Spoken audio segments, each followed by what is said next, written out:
Om Swastiastu. Selamat pagi pemirsa Bali TV dimanapun Anda berada. Senang sekali saya Yupi Hari kembali menjumpai Anda dalam program Dialog edisi hari ini Jumat 8 Maret 2019.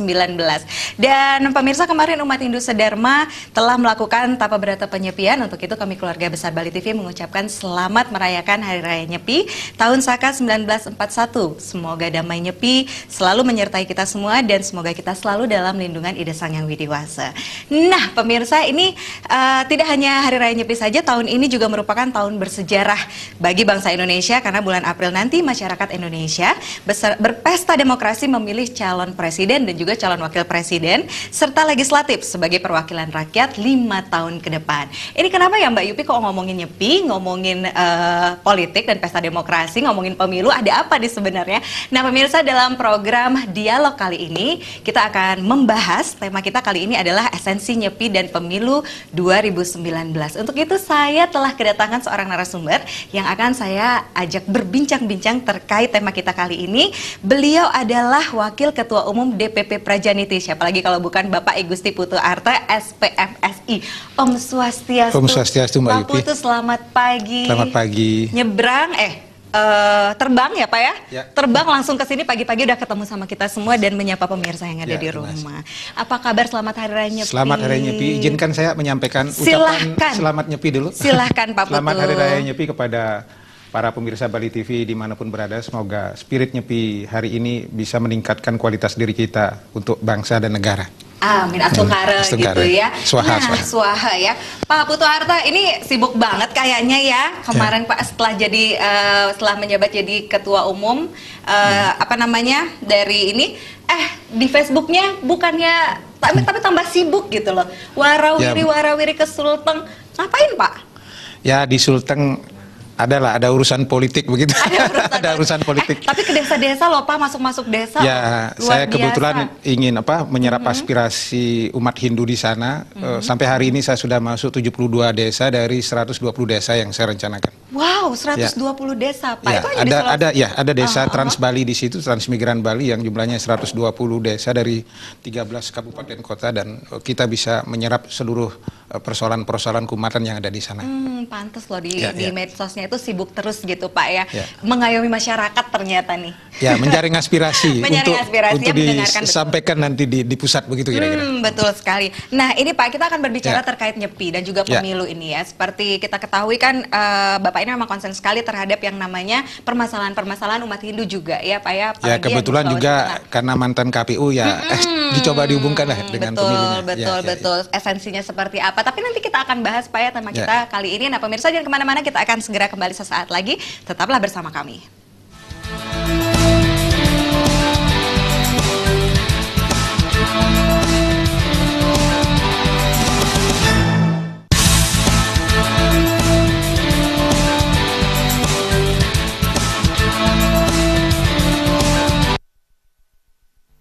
Ya pemirsa, terima kasih Anda masih bersama kami di program Dialog. Tentunya dengan tema kita kali ini adalah esensi Nyepi dan pemilu tahun 2019. Bersama narasumber kita yaitu Bapak I Gusti Putu Arta SPMSI selaku Wakil Ketua Umum DPP Prajaniti. Nah Pak, kalau tadi kita udah ngobrolin nih terkait Nyepi di mana dan kegiatan-kegiatan Bapak nih. Kalau sekarang nih Pak, Bapak sendiri memaknai Nyepi itu seperti apa sih Pak? Ya, kalau Nyepi itu bisa dipandang dari dua pendekatan ya. Ada pendekatan historis dan pendekatan teologis. Kalau pendekatan historis sebetulnya sejarah Nyepi itu kan 2000 tahun yang lalu ketika di India Raja Kanista itu mencoba untuk membangun satu sikap toleransi satu sama lain. Pada era itu sejumlah suku saling bertikai, etnis saling bertikai, sekte saling bertikai, maka melalui apa yang disebut dengan tahun Saka, penyatuan kalender inilah maka kemudian proses yang disebut dengan toleransi antar suku pada masa itu bisa terpenuhi. Untuk kemudian suasana kerajaan pada era setelahnya menjadi lebih damai. Itu perspektif historisnya soal pemunculan Nyepi. Dari perspektif teologis, kalau dilihat kemudian dari tahapan Nyepi ada 4 tahap Nyepi, mulai dari Melasti, yang kemudian Taur Agung, kemudian Ngembak catur berarti penyepiannya sendiri sampai Ngembak Geni. Maka urutan-urutannya kira-kira kurang lebih kalau dimaknai secara general, Melasti itu sebetulnya punya filosofi kan untuk proses penyucian diri. penyucian diri. Kemudian kita memperoleh amerta untuk kemudian kita menghadapi suasana Hari Raya Nyepi kemudian dengan penuh kebersihan jiwa. Ketika memasuki Tauragung, kemudian filosofinya kita bisa maknai sebagai bagaimana umat Hindu mencoba mengharmoniskan diri dengan alam. Buana Agung, Buana Alit. Dan pada saat catur berarti penyepian, maka kata kuncinya adalah pengendalian diri dan mulat sarire, hening. Nah, barulah kemudian masuk pada acara ngembak geni, bagaimana kemudian membangun tali silaturahmi, simekrame dengan saudara-saudara dan seterusnya. Dari seluruh rangkaian kegiatan Nyepi itu sebetulnya pesan moral yang kita bangun adalah bagaimana umat Hindu memasuki tahun baru Saka ini hidup dalam suasana yang lebih hening, lebih bersih, pikiran bersih, jiwa, dan siap untuk menghadapi suasana baru dengan sikap baru, berpikir ya seperti ajaran kita Trikaya Parisuddha itu. Jadi lebih kepada kemudian bagaimana kita menghadapi suasana di masa depan dengan satu pikiran positif. Kita mencoba untuk melupakan seluruh masa lalu setahun itu melalui proses Nyepi yang penuh dengan suasana hening. Ini saya kira esensi yang sangat mendalam, pesan moral yang sangat mendalam dari Nyepi. Terutama ketika dikaitkan dengan persoalan toleransi itu, dia kemudian menjadi punya ruang yang sangat akomodatif hari ini ketika berbicara soal proses-proses kebangsaan kita. Oke, toleransi Pak. Sebenarnya permasalahan atau problematika dari umat Hindu sendiri itu apa sih Pak sebenarnya Pak? Kalau umat Hindu secara keseluruhan dalam konteks pengalaman saya berkeliling ke seluruh Indonesia, saya kira misalnya yang saya petik dari berbagai tempat di desa-desa di Sulawesi Tengah ketika saya turun, yang paling serius dan membuat saya agak miris adalah masih banyak sekolah yang kemudian SD, SMP, SMA yang belum ada guru agama Hindunya. Padahal di situ ada siswa Hindu. Studi kasus yang saya temukan di 4 kabupaten saja, di 4 kabupaten saja, Donggala, kemudian Parigi Motong, kemudian Poso, dan di Buol, Toli-Toli, itu hampir 72 sekolah SD, SMP, SMA yang ada siswa Hindunya, tetapi sekian tahun tidak ada guru yang beragama Hindu. Ini yang sebetulnya membuat saya amat sedih dan sangat terpukul. Kita bisa membayangkan bagaimana nasib generasi muda Hindu kita di masa depan kalau ternyata dia tidak memperoleh pelajaran agama yang tepat. Testimoni yang sudah saya lakukan pada 3 orang pelajar di Sulawesi Tengah memberikan jawaban atas itu. Ada yang kemudian berpindah agama karena mereka tidak mengerti agama Hindu. Ada yang kemudian ragu-ragu pada masa SMA hampir berpindah agama pula, begitu kemudian pulang kampung bertemu dengan tokoh-tokoh baru bisa. Ini nasib Hindu kita di masa depan, dan tidak hanya di Sulawesi Tengah, saya kira di Sulawesi Tenggara, di berbagai daerah juga terjadi suasana itu. Yang kedua, persoalan yang kedua yang juga membuat saya menjadi serius menyikapi adalah banyak para pemangku kita di situ, orang suci kita yang kemudian tidak cukup terjamin kesejahteraannya, tidak mendapat insentif. Beda dengan di Bali, di Kabupaten Badung, saya dengar insentif untuk juru mangkunya rata-rata 1 juta. Di situ saya, misalnya di Sulawesi Tengah, studi kasus Sulawesi Tengah, baru saya lihat hanya di Morowali saja dan di Donggala yang juga mendapat suntikan walaupun tidak cukup banyak gitu ya. Yang ketiga, problem yang ketiga adalah persoalan kemudian banyak, sebagian besar pura kita di situ tidak punya sertifikat, dan ini bisa jadi masalah. Dan yang paling serius yang keempat, parisade kita di semua tingkatan di seluruh Indonesia itu tidak pernah mendapat anggaran resmi dari pemerintah. Tidak dapat APBN dan APBD. Itu ternyata permasalahannya itu pelik sekali ya Pak ya? Betul. Ya. Luar biasa loh Pak. Dan tidak disangka-sangka seperti itu. Ternyata permasalahannya memang harus pemerintah juga harus concern sebenarnya Pak ya. Terkait itu. Nah, ini kan kalau memaknai esensinya sendiri, sebetulnya umat Hindu itu harusnya gimana sih Pak? Ya, dikaitkan dengan persoalan-persoalan keumatan hari ini dengan persoalan Nyepi, maka kalau kita membaca Nyepi sebetulnya, kenapa kita diminta untuk melakukan catur berarti penyepian? Saya mencoba membahasakan dengan bahasa sederhana, kira-kira beginilah. Kalau kemarin kita puasa 1 hari penuh begitu, kurang lebih begini loh rasanya jadi orang miskin itu. Bagaimana kelaparan, bagaimana tidak kemudian tidak bisa makan, tidak bisa minum.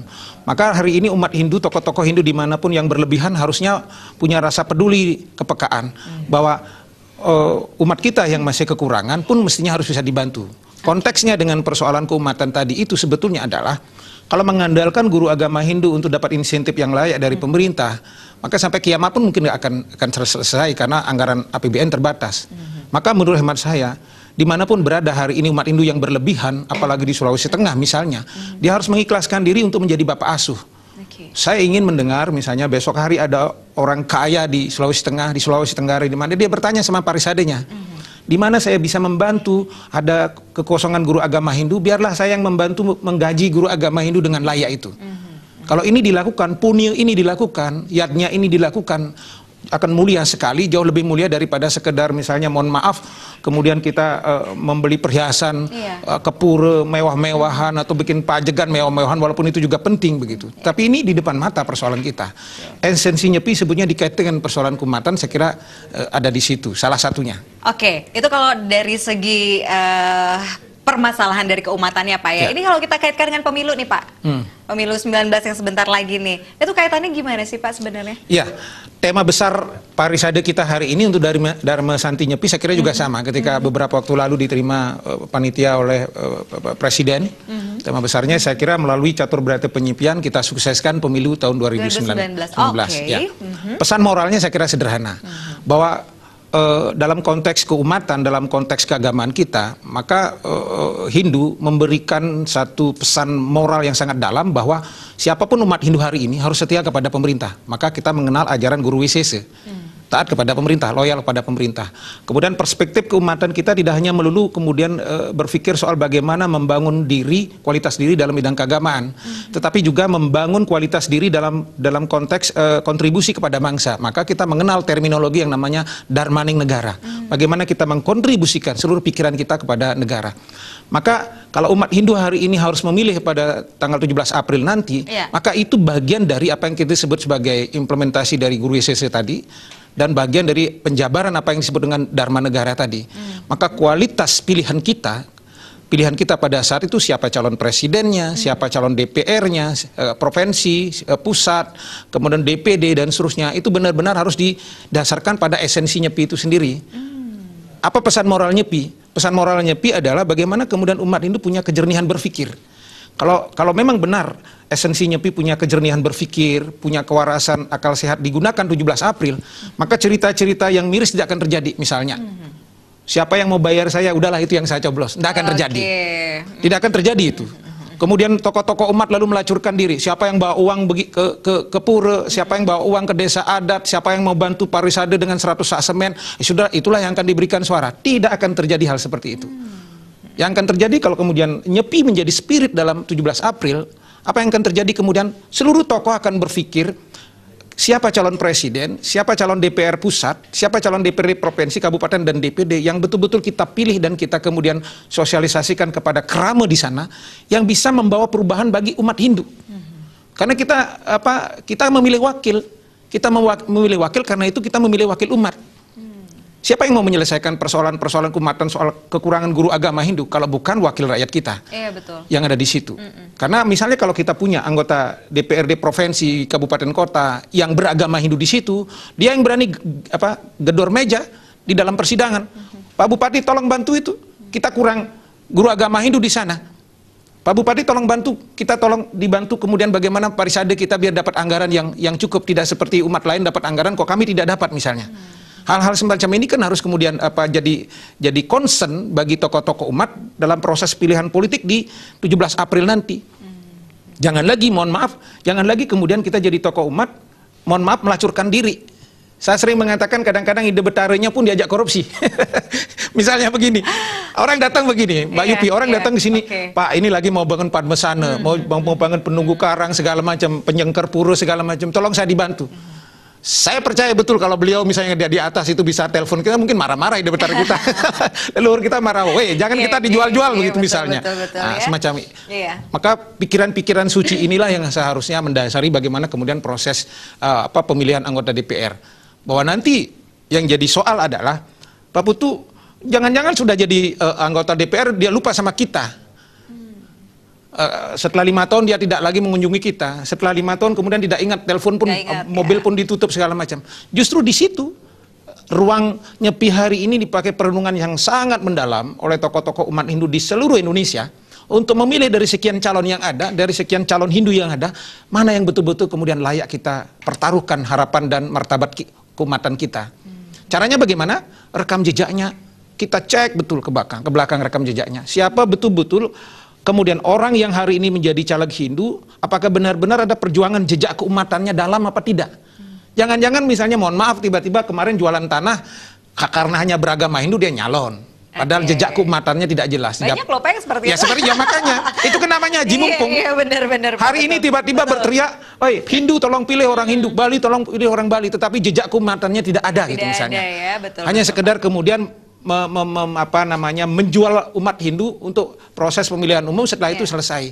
Maka tokoh-tokoh umat ini yang harus cerdas. Kemudian dimanapun berada, beritahu kerama kita, beritahu pemilih kita, ini loh orang baik. Ini loh orang yang kemudian dari dulu sudah jejaknya jelas. Apakah dia jadi kepala desa sebelumnya? Apakah dia kemudian jadi ketua parisade di desa? Apakah dia jadi tokoh prajaniti atau apa? Yang kemudian jelas. Mbak Yupi, saya melihat misalnya di Sulawesi Tengah. Ada sejumlah nama, kita punya anggota DPRD provinsi di situ 2 orang. Ada salah satu orang yang saya bangga betul, ada namanya Pak Nyoman Slamet. Itu begitu beliau jadi anggota DPR 2 kali hari ini, maka dana yang ada di Provinsi Sulawesi Tengah itu bisa diakses dan dibawa kemudian untuk proses pembangunan keumatan oleh beliau. Dan saya kira rekam jejaknya sudah sangat jelas salah satunya. Dan hari ini misalnya untuk Sulawesi Tengah, saya berharap bahwa ada 3 orang yang caleg beragama ini yang akan lolos. Dari Banggai akan lolos mudah-mudahan, dari Parigi Motong ada 2 akan lolos. Kalau kita punya 3, bisa dibayangkan di situ ada dana hibah kemudian 3 miliar, maka 9 miliar kita punya umat Hindu untuk kemudian kita kontribusikan bagi pembangunan keumatan di masa depan. Dalam kerangka perspektif itulah sebetulnya menjadi serius kata kuncinya, betapa dengan penuh keheningan, dengan penuh kejernihan berpikir hari ini, seluruh tokoh umat di seluruh Indonesia berpikir keras untuk memastikan kemudian kita mendapat kontribusi yang efektif di parlemen. Jangan lagi jeruk minum jeruk begitu. Nah, jeruk minum jeruk ya, Pak, ya? Nanti sebentar mungkin pada sesi berikutnya kita bahas jeruk minum jeruk tadi itu. Dia penasaran juga saya ini, penasaran pemirsa juga. Pemirsa akan kita lanjutkan lagi nanti obrolan kita sesaat lagi, tetaplah bersama kami.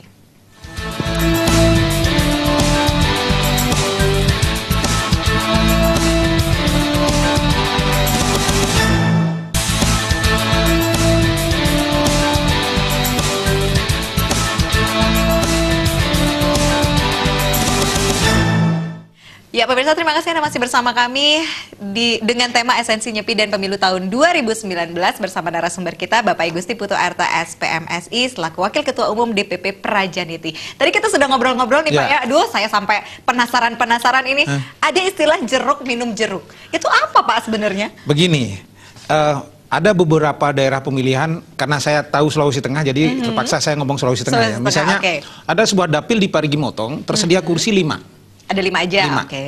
Tetapi caleg Hindunya yang bertarung 14. Jadi bayangkan 14 orang ini merebutkan 5 kursi. Saya mengkritiknya apa? Saya sudah sempat 3 tahun lalu sudah ingatkan kawan-kawan di sana. Jauh sebelum saya masuk partai ya. Sebelum saya mencalonkan diri ke DPR RI dari Dapil Sulawesi Tengah. Saya sudah ingatkan kawan-kawan, tolong ini jaga dengan baik. Karena kita butuh lebih banyak orang ada di parlemen untuk kemudian menyuarakan aspirasi kita. Lah kalau sekarang ada 5-14, jangan-jangan 5-5-nya lepas gitu. Nah, nggak ada yang itu contoh yang sederhana. Kemudian di Poso, di Dapil Poso Pesisir, itu potensial dari jumlah umat yang ada di sana bisa 2 kursi. Tapi yang nyalon 5 orang. Nah, ini contoh sederhananya. Di Banggai juga begitu. Daerah Towili Barat dan sekitarnya itu kalau tidak salah ada kursi 8 atau berapa, tetapi yang mencalonkan diri cukup besar. Untungnya daerah-daerah lain agak bagus lah. Nah, kalau provinsi kita yakin, misalnya kalau di Sulawesi Tengah ada namanya Pak Agus Budi Wirawan dari Partai Nasdem, dari Dapil Parimo ada Pak Nyoman Slamet. Karena di situ ada pemilihnya 40.000, saya kira dua-duanya bisa lolos dengan baik. Tetapi yang ini yang gawat, ini yang saya sebut jeruk minum jeruk. Lalu bagaimana solusinya? Solusi pertama, para caleg hari ini yang 14 orang itu tolong mulat sarire. Pakai ini, nyepi ini untuk introspeksi diri. Bisa nggak saya lolos? Kalau sudah jelas-jelas tidak diterima si mekrame di mana-mana, ya sudah diam. Beri kesempatan kawan yang punya potensi untuk kemudian bisa mewakili kita. Jangan memaksakan diri.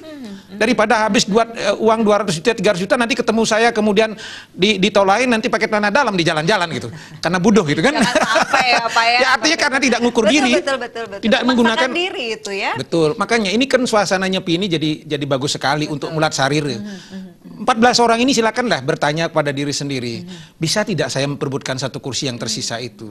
Situasi politiknya seperti ini. Setahun ini pekerjaan politik yang sudah lakukan begini. Bisa tidak? Kalau tidak bisa, ya sudah beri dukungan yang lain. lain. Sehingga kita ingin memastikan kemudian 5 kursi itu mudah-mudahan kita bisa raih dengan sebaik-baiknya. Bayangkan kalau kita di Parigi Motong misalnya di Sulawesi Tengah, kita bisa dapat 8 kursi.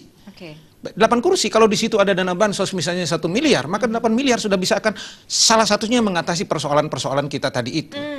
Ya, ini yang saya sedih soal bagaimana di situ tidak ada guru agama. Nah itu dia Pak, itu yang menjadi pertanyaan saya.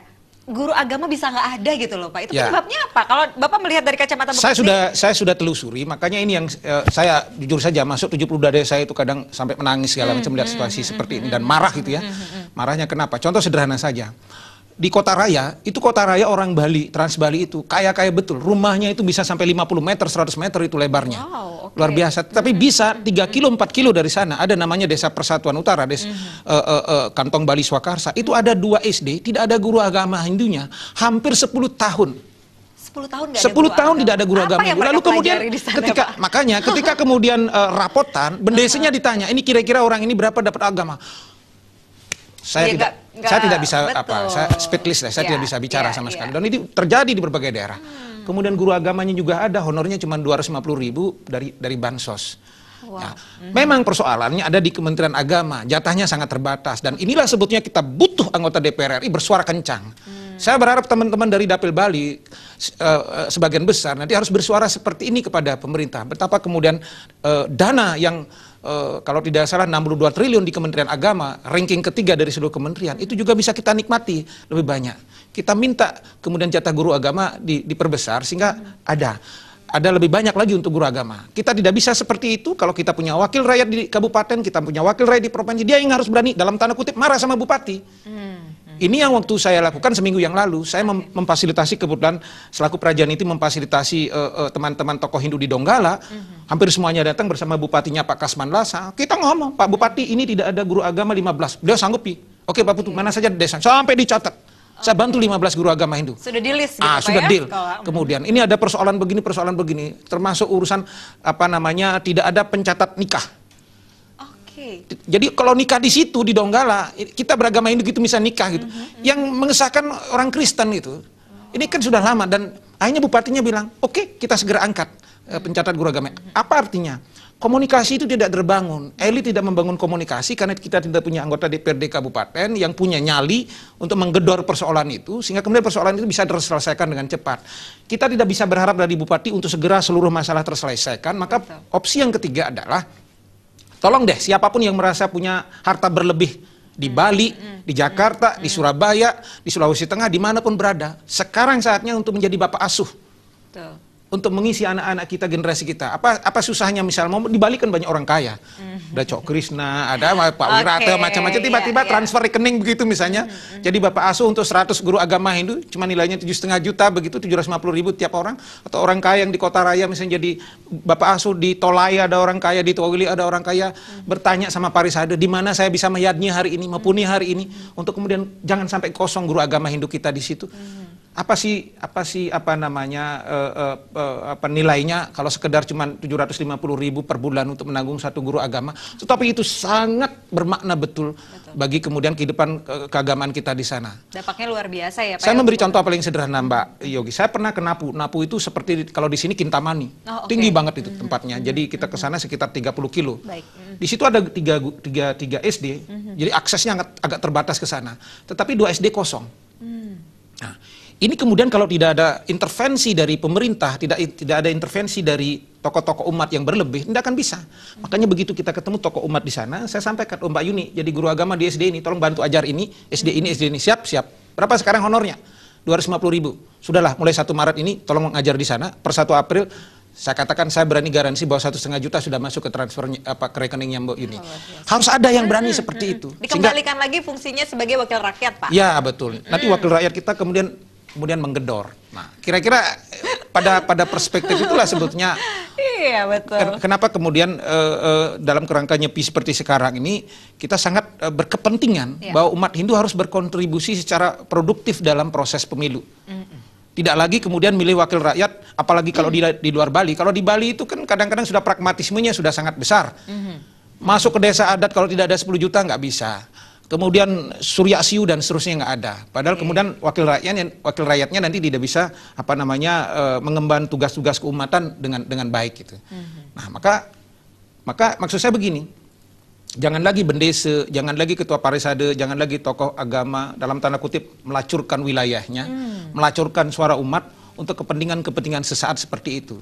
Contoh nih, hitungan-hitungan politiknya ya. Hitungan-hitungan politiknya. Kalau saya membaca kalau di kasus Sulawesi misalnya. Hari ini kita terima ini, partai ini terima uang. Mungkin total dapat sekitar 20 juta. Tetapi kalau kita punya wakil rakyat di situ dari desa itu, yang isinya sampai 2.000 suara umat Hindu dari desa itu, dan di sana ada dana hibah bansos misalnya 1 miliar, maka desa itu sudah punya anggaran 1 tahun bisa sampai 500 juta. Oh, iya. Jadi apa gunanya kita minta uang 100 sak semen, seperti ini, kemudian melacurkan diri seperti itu. Ternyata anggarannya memang sudah ada. Maka desa itu jauh lebih besar dapat, bisa 500 juta. Tapi bagaimana kemudian mencari orang baik mewakili desa itu yang penting. Sehingga solid kemudian suara itu kemudian dikondisikan sedemikian rupa, kemudian orang itu bisa terpilih dan mewakili desa kita. Orang baik itu. Ada lagi persoalan yang lain misalnya. Ada sejumlah pejabat sekarang, saya lihat di Sulawesi Tengah salah satunya, mungkin di Bali juga ada begitu, yang tiba-tiba sudah jadi bupati, sudah jadi gubernur, istrinya kemudian mau nyalon lagi jadi wakil rakyat, itu kan hak kemaruk kekuasaan. Ngerinya kemudian ini mengintervensi sejumlah kekuatan politik Hindu di situ, kepala desanya, yang orang Bali, yang orang Hindu, harus pilih ini segala macam. Ada istilahnya diperalat politik mungkin, Pak? Betul, diintervensi seperti itu. Nah, dalam konteks nyepi dengan spirit yang jernih berpikir, maka saya mengajak siapapun di situ, mau kepala desa, mau tokoh Hindu segala macam, jangan mau proses intervensi itu. Pertimbangannya ada 4. Pertama dari sisi yuridis, orang tidak boleh memaksakan sampai misalnya ada istilah, saya harus dapat suara satu TPS 50 orang. Apa mau kepala desanya di situ yang kebetulan beragama itu maksa-maksa orang untuk pilih ini, pilih istri bupati ini, pilih istri gubernur ini, kan nggak mungkin itu. Nah, itu sudah melanggar dari sisi aturan. Kemudian kan dari sisi keterwakilan juga begitu. Apa jamin misalnya kalau dibandingkan ini ada caleg Hindu yang sudah benar-benar berjasa di situ, mewakili dibandingkan dengan seorang istri bupati begitu, istri gubernur, saya lebih memilih ini. Karena istri bupati, istri gubernur ini kan sudah dibantu oleh orang Bali, orang Hindu di situ ketika suaminya jadi bupati. Aksesnya sudah ada, ini sudah terbangun. Jadi kita bisa menambah akses yang baru lagi gitu. Nah, kalau kemudian besok ada persoalan tidak bisa melis, ada persoalan kekurangan guru agama, ada persoalan anggaran, apa berani mereka teriak-teriak di DPR, tolong bantu dong orang Hindu di situ? Pastinya sama kita, orang kita yang akan teriak, bantu bagaimana parisadenya biar dapat anggaran. Dan jero mangkunya biar dapat insentif yang cukup misalnya di sini. Pasti wakil rakyat yang kemudian beragama itu yang punya roh keumatan yang kuat yang bisa berteriak. Jadi hari ini saya betul-betul melalui forum Bali TV ini menghimbau untuk tokoh-tokoh umat dimanapun berada di seluruh Indonesia untuk jernih betul mengkalkulasi situasi politik ini sehingga kita memperoleh manfaat yang sebesar-besarnya dalam proses pemilu nanti begitu. Iya betul, karena memang diawali dari tokoh dulu ya Pak ya. Masyarakat kan pasti akan mempercayai tokohnya dulu nih, makanya kita sebagai tokoh tuh harus ya lurus-lurus gitu kalau bisa. Karena kalau pengalaman saya keliling Indonesia, perbedaan situasi umat Hindu di Bali dengan di luar Bali adalah situasi paternalistiknya masih sangat kuat di luar Bali. Oh kalau yang di luar Bali, oh iya oke. Ya, kalau ketua parisadenya bilang ke kanan, kalau bendesenya bilang ke kanan dia ikut.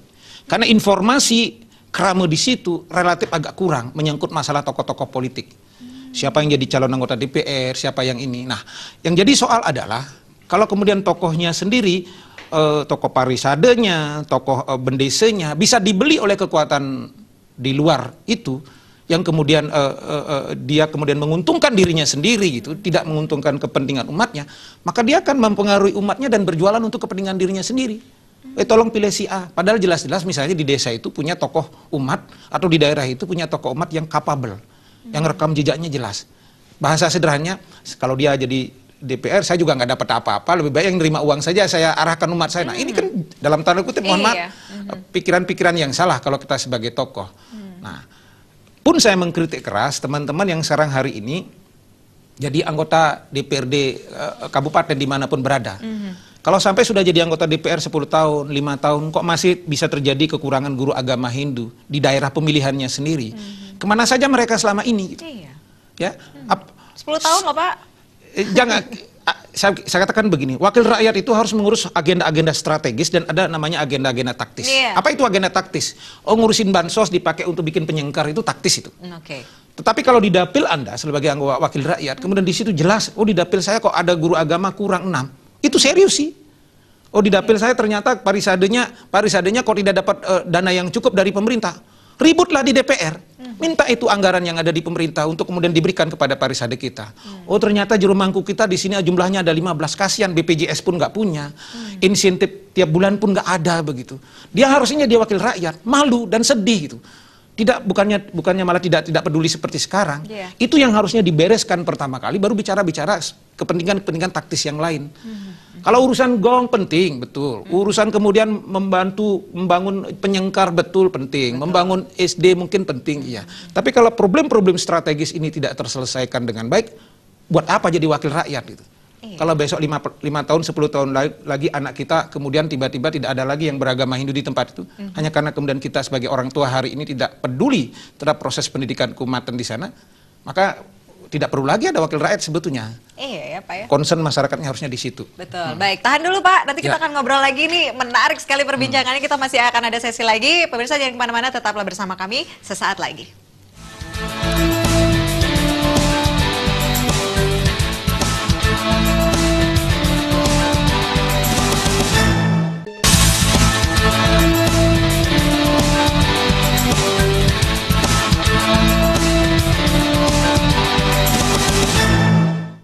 Ya pemirsa, terima kasih Anda masih bersama kami, tentunya masih dalam dialog kita kali ini dengan tema esensi nyepi dan pemilu tahun 2019 bersama narasumber kita Bapak Igusti Putu Arta SPMSI selaku Wakil Ketua Umum DPP Prajaniti. Tadi kita udah ngobrolin Pak, ini panjang sekali ya, luar biasa nih, menambah lagi pengetahuan tentang bagaimana seharusnya menjadi wakil rakyat yang sebenarnya.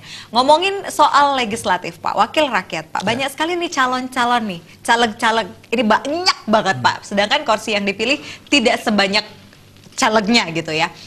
Ada yang menarik Pak, kita sebagai kadang-kadang kita di masyarakat nih, ada yang nggak tahu, nyanyi saya pilih gitu kalau orang Bali. Negan bepilih, ini aja yang kelihatan di banner-banner di jalan-jalan, ini aja bepilih, padahal beliau nggak tahu, dia nggak tahu itu siapa calegnya, nama dan rekam jejaknya beliau tidak tahu. Ada lagi yang paling parah adalah ketika saya pribadi nih Pak ya, ada temen nih yang tiba-tiba teman SMA, kita tahu kan SMA seperti apa, kuliah seperti apa, tidak pernah ikut organisasi, tahu-taunya muncul jadi caleg Pak. Ini sebenarnya kualitas caleg itu perlu diperhatikan nggak sih sebenarnya Pak? Oh jelas. Jadi tetapi kemudian fakta bahwa misalnya kalau di sekarang jumlah calegnya itu sekitar angka 200 ribuan ya. Kalau untuk di DPR RI saja hampir 20 ribuan itu. Kemudian tidak terpenuhi kuota-kuota standar seperti ideal yang kita harapkan tadi itu, lebih karena persoalan jatah.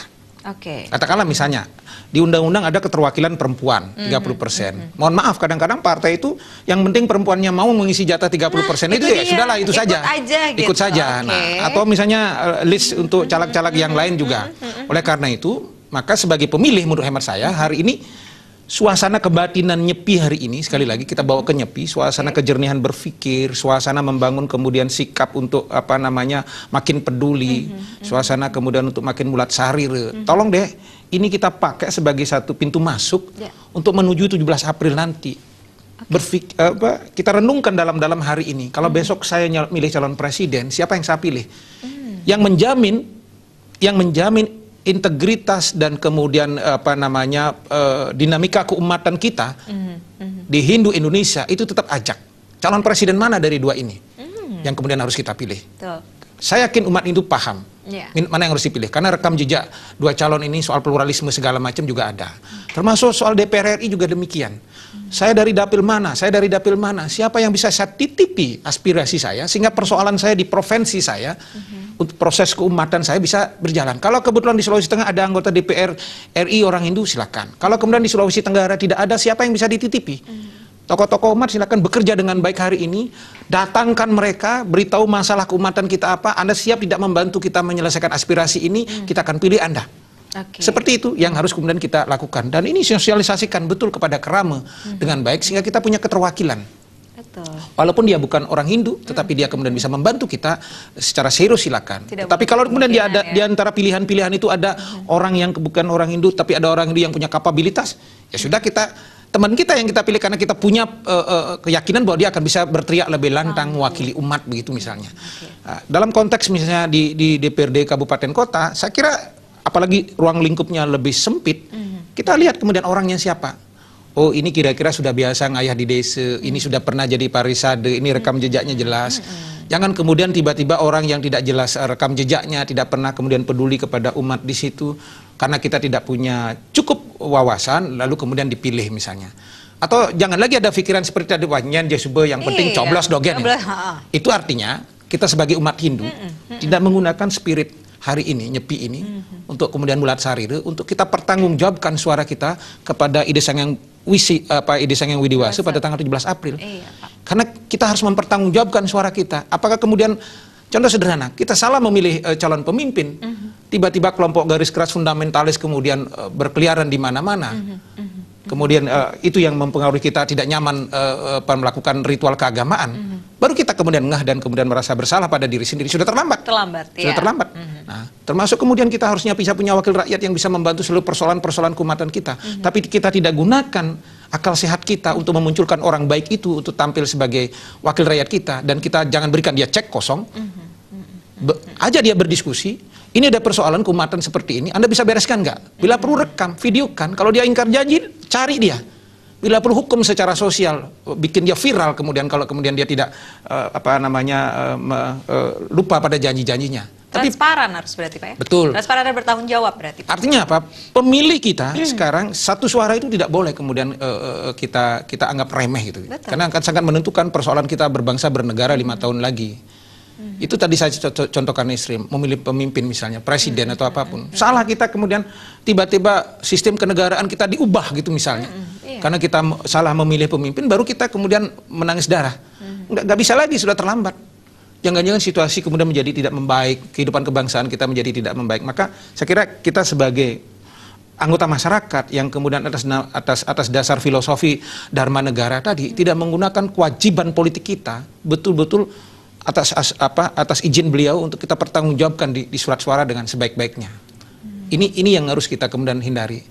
Ya, teman-temannya Mbak Yupi tadi itu kemudian yang juga tidak punya kapasitas segala macam juga mestinya menurut saya walaupun sudah jadi calon, mohon maaf, juga harus tahu diri gitu. Betul, jadi kalau memang terus tahu diri, benar Pak. Tidak punya kapasitas sudah diam. Daripada apa nanti? Ya tiba-tiba di situ tidak mengerti soal anggaran, tidak mesti administrasi, tiba-tiba besok ketemu sudah pakai jaket oranye dari KPK nanti. takutnya begini Pak, takutnya orang-orang itu mencalonkan diri tapi ada penyokong lain nih Pak. Bisa saja seperti itu. Takutnya begitu. Ini juga terjadi di dapil-dapil yang misalnya sebagian besar banyak umat Hindunya. Kadang-kadang keramu sama tokohnya nggak sadar bahwa ini bagian daripada politik untuk memecah belah suara umat. Sehingga orang lain ditampilkan di situ jadi calon agar suara umat misalnya terbelah gitu misalnya. Ini juga harus disadari oleh para pemilih kita. Karena sekali lagi kita butuh keterwakilan yang bisa menyelesaikan persoalan-persoalan keumatan kita. Oke, nah sebenarnya dari semuanya nih Pak, solusinya apa nih Pak kira-kira? Oke, coba sekarang kita rinci apa jalan keluar. Jalan keluarnya betul. Dari seluruh persoalan ini. Dari seluruh persoalan ini. Pertama, ini momentum sekali lagi kita ulangi, ini momentum suasana Nyepi yang harus kita gunakan betul-betul untuk mulat sarire. Iya. Untuk introspeksi diri. Betul. Tidak sekadar hari ini introspeksi diri untuk kehidupan keluarga kita, kehidupan pribadi kita, tapi kehidupan kebangsaan kita. Karena prinsip Dharma Negara tadi toh. Kalau kita bicara kehidupan kebangsaan kita, maka mulat sarirenya apa? Mari kita gunakan hak kita dengan baik pada 17 April.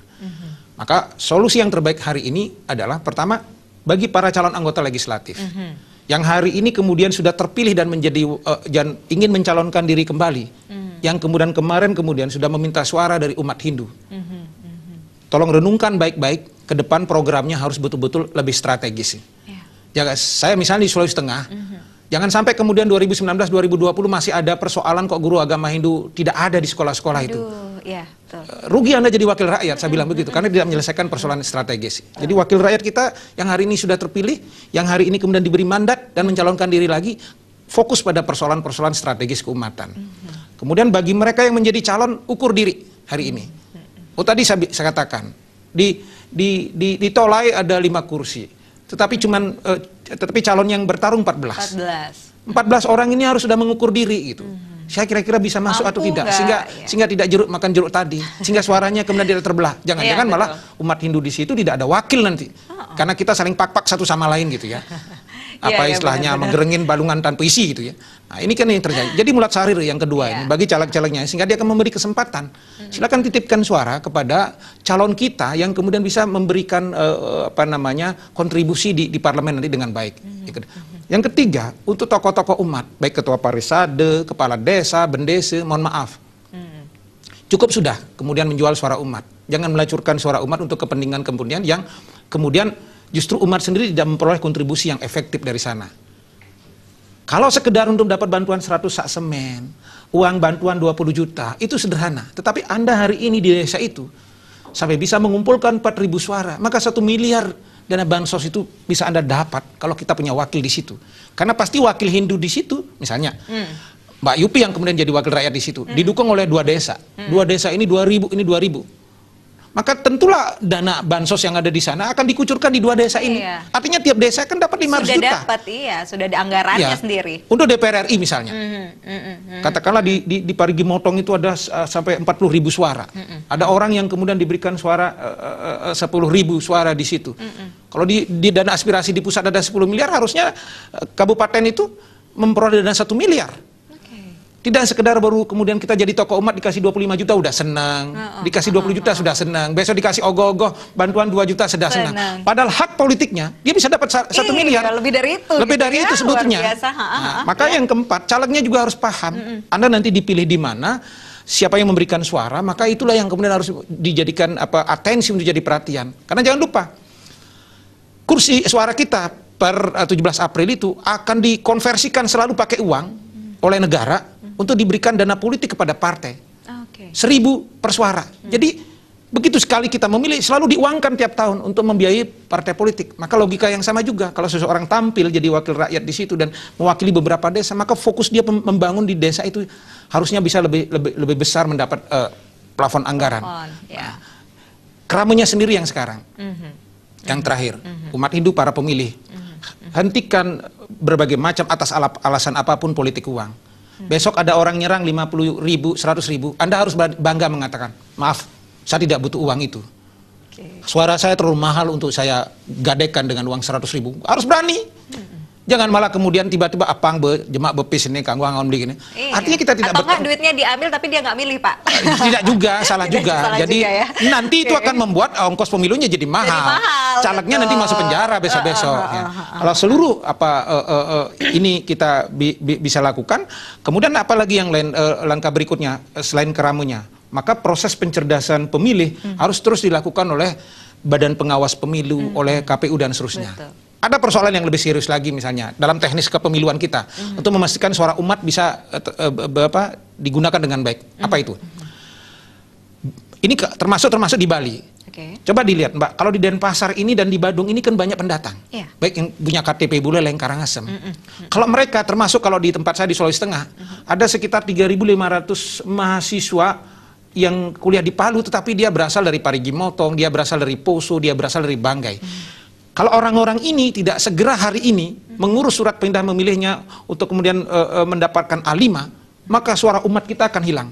3.500 mahasiswa di Bali tidak akan bisa menggunakan hak pilihnya untuk memilih presiden, memilih DPR, memilih DPD. Ya termasuk di Denpasar Badung ini. Kalau orang punya KTP di Buleleng, orang punya Karangasem, dia tidak pulang kemudian, hilang suaranya. Hilang, iya betul. Saya lihat misalnya di Denpasar saja sama Badung bisa sampai 150.000 orang Buleleng ada di sini. Termasuk yang kemudian kalau saya lihat di Palu misalnya, sebagian besar orang Parigi Motong, orang Banggai ada di situ. Kalau dia tidak menggunakan hak suaranya dengan mencoba untuk segera mengurus surat perpindahan memilih formulir A5 itu, akan hilang hak suaranya. Maka yang paling penting itu dulu yang harus dilakukan. Nah, barulah kemudian memastikan bagaimana kita bisa betul-betul meyakini pilihan kita. Oh, kita sudah punya calon anggota DPR RI, track recordnya seperti apa, berikan dia kesempatan. Oh, kita sudah punya calon anggota DPD, track recordnya seperti apa, berikan dia kesempatan. Oh, kita sudah punya calon anggota DPRD provinsi dengan track record yang sudah jelas, kemudian berikan dia kesempatan. Termasuk di kabupaten juga kita punya beberapa calon, bila perlu rembukan bagaimana agar kita memperoleh hasil maksimum. Kalau ini dilakukan dan kemudian wakil rakyat kita punya nyali, tidak sekedar kemudian beman kursi tengilan sebuah, tidak punya, kemudian punya nyali, punya kemudian keberanian dan komitmen keumatan yang jelas, saya kira hari ini Hindu akan memperoleh manfaat yang sangat besar dalam proses pemilu 2019. Baik, harus tetap medharma juga Pak ya, Iya. harus tetap ya. Maksudnya jalan politik Jalannya ini yang politiknya, dipakai untuk jalan iya, jadinya. harus begitu, yang benar gitu ya Betul. Pak ya. Baik, nah Ya. sedikit Pak, kita masih punya waktu sedikit nih di segmen akhir. Harapannya Pak Putu, harapannya. Harapan saya jelas sederhana saja. Seluruh umat Hindu dimanapun berada tidak boleh ada yang golput. Gunakan hak pilih dengan baik. Fikirkan siapa yang harus dipilih dengan baik. Untuk apa? Untuk kemudian betul-betul wakil rakyat kita itu bisa mewakili umat Hindu dengan baik. Kalau kemudian hari ini ada petinggi-petinggi umat mengarahkan pilihan kepada orang lain yang tidak punya visi kehinduan yang jelas, tolak. Hari ini kita juga harus beri pelajaran kepada tokoh-tokoh siapapun hari ini, tokoh-tokoh umat yang menjual suara umat. Sementara umatnya sadar, oh ini sudah ada orang baik yang mau menjadi calon. Oh sudah ada orang yang sudah pernah berjasa kepada umat Hindu. Berikan kesempatan. Jangan mau kemudian kerama juga dipolitisasi untuk kepentingan personal tokohnya. Oke, luar biasa. Terima kasih Pak Gusti Putu Arta SPMSI. Bertambah lagi wawasannya nih, wawasan kita sebagai masyarakat, bagaimana caranya berpolitik yang baik, bagaimana caranya kita sebagai masyarakat untuk memilih, ya jadi tahu memilih calon-calon yang tepat dan baik. Agar umat Hindu mendapat kontribusi yang sangat efektif dalam proses pemilu, tidak jadi penonton saja. Betul, itu dia Pak. Terima kasih banyak Pak kehadirannya pagi hari ini. Nah pemirsa, demikian perbincangan kita. Terima kasih, saya Yupi Hari mengucapkan terima kasih atas kebersamaannya. Sampai jumpa dan selamat pagi.